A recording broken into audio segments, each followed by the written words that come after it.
Learn leadership before you marry. Leadership. Now, John C. Maxwell said the popular statement that everything rises and falls on leadership. Have you heard that before? Good. So what that simply means is that what becomes of a person or a people is a function of the quality of leadership they are under. The book Spirit of Leadership by Dr. Miles Monroe, you gave me that book about 13 years ago. Yes. I was having some leadership crisis in my life at a very serious down moment of my life. I was pastoring in Redeemed, and she came in. So the young lady just walked up to me and wrote a note. I said, I'd like to recommend this book for you. And I have listening here. So I searched for it, I didn't find it. And I asked her, can you get me the book if you have it? Then she gave me the book. You see, when people bring you correction and you struggle to take it, it's because your esteem is bad. So I read the book, and the first statement in that book is, a group of sheep led by a lion will defeat a group of lions led by a sheep. What the wife, the children become is a function of who is in front. Is it a sheep or a lion? If the man prays, they will pray. If he has integrity, they will have integrity. You don't just make decisions because you are married to a person. You must understand that marriage is stewardship. You are not the owner. It's stewardship. It's a sacred privilege God has given to you to lead his child. You can't compel her anywhere. You can't just make her do anything. You hear from God. The mirror, the picture of what marriage should look like is the relation between Christ and the church. And Jesus said, I can of my own self do nothing. You can't just make decisions like that. We are not saying she's not submissive, but you are hurting her. You are hurting God's plan. You drag her out of her purpose. You drag her because of insecurity. You cut her off every relationship. You make her do things that she knew that both of you never prayed about. And if you ask her, she would have begged her life, asking to do otherwise. The idea of two becoming one is that even if one is down, the other can pick him up. The worst thing you want to do to yourself is to conquer the person who is your lifeline. So leadership is not control. Leadership is influence. The way, listen, I know men love respect, but what I've found about respect is that respect is not dictated. Your life commands it. That's it. When I think about my wife, I'm always thinking of how to make her better. What can I do? How can I help? Not how can I control your life and make you miserable because I am your husband and you have to obey me. Whenever you say I'm the man in this house, you're officially not. Because if you are, you don't have to say it. And leadership entails that sometimes you are making a decision that maybe the emotions of a woman is not allowing her to see. And you stand your ground. One of the very important qualities a man must have is his ability to stand his ground over values of the family, over decisions that have to be made.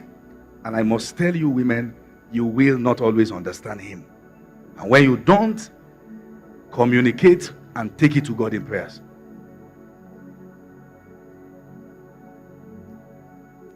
I was telling the people, my people in Abuja, that there are two kinds of people, builders and all others.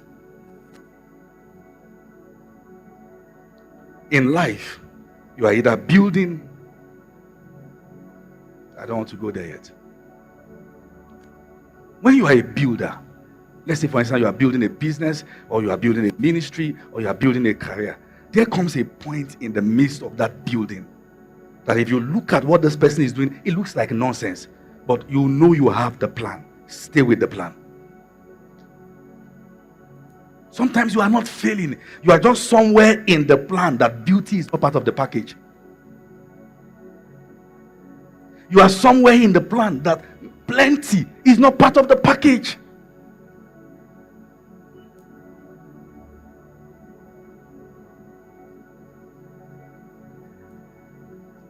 Maybe now when I'm in town, I'm around. There's actually nowhere I choose to lodge myself that I can't do it. But it didn't start like that. When this ministry started, I had one trouser for a while. But that's where I was in the building.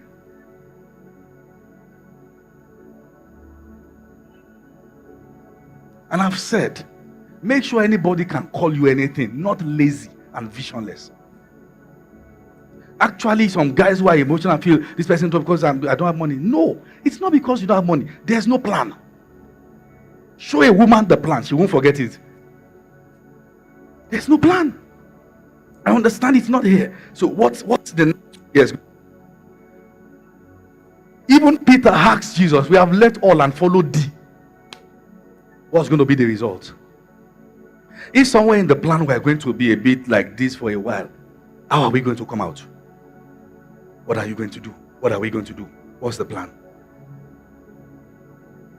So don't blame your spouse because things are down. Is there a plan? If there's no plan, it's not too late. Sit down. You see, one time I told my wife, and I said, do you trust me? He said yes. I said, are you sure you trust me? He said yes. I said, we'll not have car for a while. Give me 2 months. So I called one of the boys. I said, go sell the car. We sold the car. And I added some more money. Went to buy acres of land. Did the survey, plotted everything, document. Began to resell. In 3 weeks, I could afford to buy a car much more the price. That's a plan. How do you ride a car that is actually bigger than your annual income? Who are you impressing? It's good to have good cars, and I love good cars. Amen. I love good cars.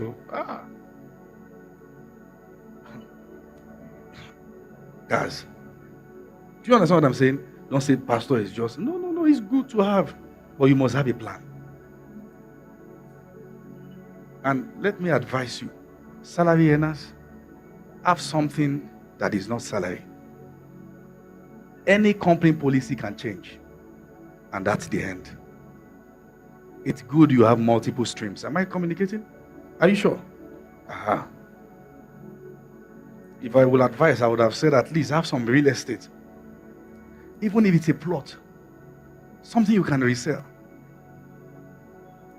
There was a time they were begging people to come and buy land at Ibejuleki for 350,000. Begging. Now I'm not sure you can even get at those same locations for 10 million. And that's just some few years ago. Human population is increasing. Things are changing. You've got to have a plan. I don't know how I got there, but talking about leadership.